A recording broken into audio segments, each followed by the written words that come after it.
Hello chess fans, this is Rick from Chess to Progress with number 18 in the series Viewers Games. This one is from Hans. Hans is from Sweden. Well, I think he is from Sweden. Hans, if I'm wrong, I apologize and please correct me. Hans says, "Hello Rick, first I'd like to say that I really enjoy watching your videos on both of your YouTube channels. It really helps to see someone analyzing games of other players, both of grandmasters and of other viewers. And I really like your calm voice. Now, on to a game of my own, where I, Hans, played as black in a correspondence game on chess.com against Pinkin. Let's have a look at the game that Hans played. E4, and Hans plays the Sicilian with c5, bishop c4, and now you cannot guess Hans's second move. Of course, there's many moves in this position, many reasonable moves, many strong moves, but Hans played a bad one. He played f7, f6, and he said about that move, the opening didn't play out very well in my opinion. f6 is an unusual move, and I don't remember why I made this move. Maybe I played too much Crazy House just before the game, causing me to want to stop the opponent from forcing my king out. To e6 would have been better, intending to play d5 later, kicking the bishop. Yes, indeed, almost every move is better than f6 in this position, Hans. It's making the black king somewhat vulnerable, and more importantly, it takes away the natural square of the knight from f6. Anyway, let's move on swiftly. Knight f3 from white, and here Hans played a6. And he says a6 was played with the intention of kicking the bishop with b5, but I'm unsure as to why I decided against playing b5. Okay, well, a6 is a better move than f6. b3 from white and e6 from Hans. a4, d5. That pawn was taken. E takes d5. White decided to give a check. Queen e2 check. Bishop e7, bishop d3, knight c6, and here is another strange move, this time from white. c3, returning the compliment of Hans's f6 move, because also c3 takes away the natural square from the knight on b1. If we look at White's last few moves, instead of developing his pieces, he has made a bunch of very strange pawn moves, a4, b3, c3. Anyway, bishop g4 from Hans, pinning the knight. The bishop was kicked and Hans decided to take on f3. Queen takes back and knight e5. Queen is attacked, so the queen went to g3. Hans decided to take the bishop, queen takes back, and now an interesting move from Hans. He played g6. First I really did not understand this move, but later, when I saw the next few moves, I understood that Hans wants to play f5 and then free up the f6 square for his knight. And that's okay. More logical, I would find, instead of g6 to play knight h6, followed by knight f7, knight e5, a nice square for the knight there, and castling kingside, finishing black's development. But g6 is an interesting move, not bad. It's always good to see original moves from players. I like to give the general rules. I always talk about development, putting your king safe, occupying the center. But of course chess is more than that, and to see an original move now and then is quite nice. c4 from white, and here comes Hans with f5. Instead of f5, there was a better move. There's no rush making the f5 move. Here the move d5, d4 really looks very strong. It's a nice pawn. It takes squares away from white. For example, the c3 square, which was occupied by the white pawn, can still not be occupied by the white knight, who really wants to go to c3. So d4 would have been a better move. But Hans played f5, and now another very strange move from white. He played g3. And I really don't understand why he played g3. Did he want to prevent f4? Well, that doesn't really make a lot of sense. And it was a much better move, because instead of g3, he could have taken on d5. Just take a pawn. He might lose that pawn later, but for the moment a pawn is a pawn. Knight f6 from Hans as planned. Knight c3. And only now does Hans decide to kick that knight. d4, knight e2, and Hans castled kingside. Bishop a3, queen b6, and now another strange move from white.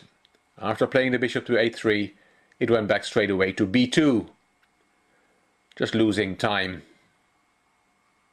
Knight e4 from Hans, and a5. Here Hans writes, there were several trades with no outcome other than even positions, and eventually the game turned into a very hard position to penetrate the opponent's defense for both players. Around move 20 I offered my opponent a draw, as I didn't think there were any good options for attack, but white declined the draw. Well, white should have accepted the draw. His position is worse, black is already much better here. The white position is a bit like Swiss cheese, and his pieces are bad. For example, look at that knight on e2. And even more that bishop on b2, which is completely boxed in. Black played queen c6. Good move, looking at the h1 rook. f3 from white, and knight g5. Here was an interesting tactical opportunity for Hans. He could have taken on g3, and if white takes the knight back, then there is bishop h4. The knight is pinned, and you cannot play king f2, because then f4 wins the piece back with a big advantage for black. But that was not so easy to see, so knight g5 is also an okay move. Knight g1 to defend the f3 pawn, which was attacked by both queen and knight and only defended by the queen. Rook ae8, piling on the pressure, and white moved his king away from the center and castled queenside. Here Hans writes, after 23 castling queenside, I saw the unprotected pawn on a5 and decided to make a queenside attack. And that's why he played queen c7. Probably bishop d8 is a better move. That bishop was not doing that much, and from d8 it's attacking the a5 pawn, and it opens up the file for the rook at the same time. But queen c7 is also okay. f4, and here Hans, where would you play your knight to? You have to talk to your knight, you have to ask your knight, where would you like to go to? And you would get the answer, I want to go to e4. Yes, the knight is screaming to go to e4. That is a lovely square for the knight there. But the knight went to e6, and white played knight f3, bishop f6, h4. Now Hans took the pawn, and here white really should have tried to get counterplay on the king side with h5, try to open some files there, play against the black king, who is not protected very well by the pawns. Those pawns are targets, and white should have tried to open up the position there to attack the king. But he played a move, and you will not guess the move. He played the move here, b3, b4, double question mark. Of course, Hans took that little gift, and now white played h5, and Hans made a good move. He played g5. He understands that he should not open up the position, open up any lines for the white rooks. White played h6, while he really should have taken on g5, really trying to open lines to the black king. h6 is a move that's going nowhere. b5 from Hans. That pawn was taken, and c4, very active play from Hans. Queen a3, a5, protecting the queen, and d3, another weird pawn move. The best advice I have for white is that he needs to learn to sit on his hands before making pawn moves. This was a correspondence game, and I have the feeling that white just very quickly lashed out some moves here and there. Some of the moves make sense, some of the moves he obviously took time for.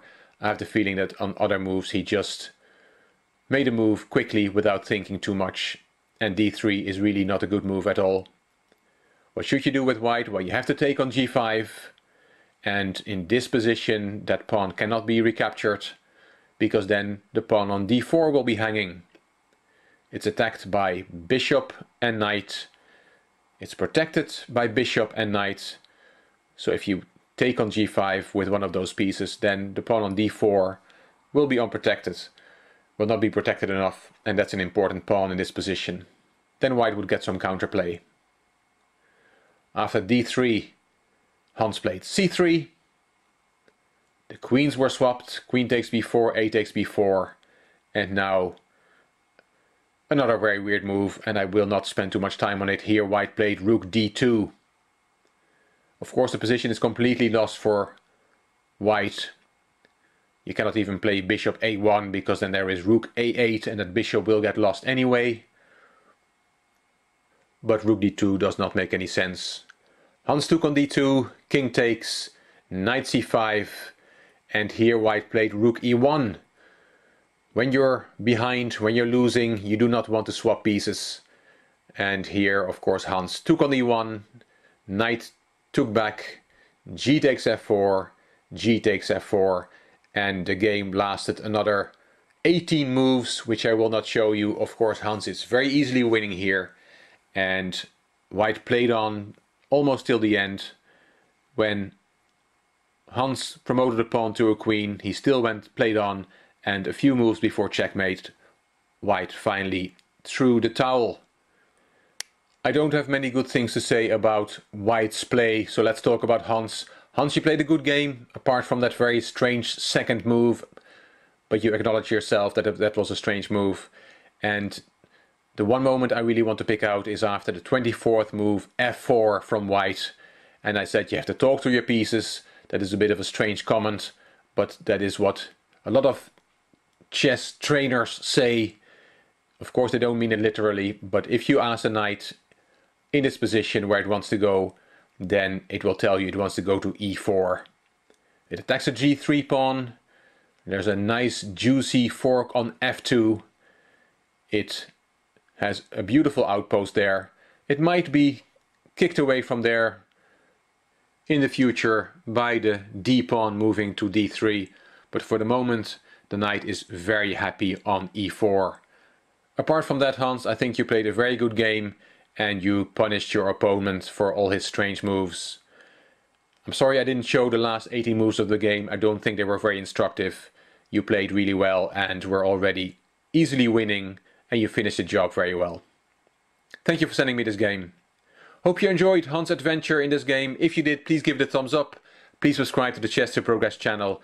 I'm looking forward to your comments, and if you liked the video, it would be great if you could share it on YouTube. You also may want to check out my Chess to Impress channel. The link is in the description box. This is Rick from Chess to Progress. Thank you very much for watching.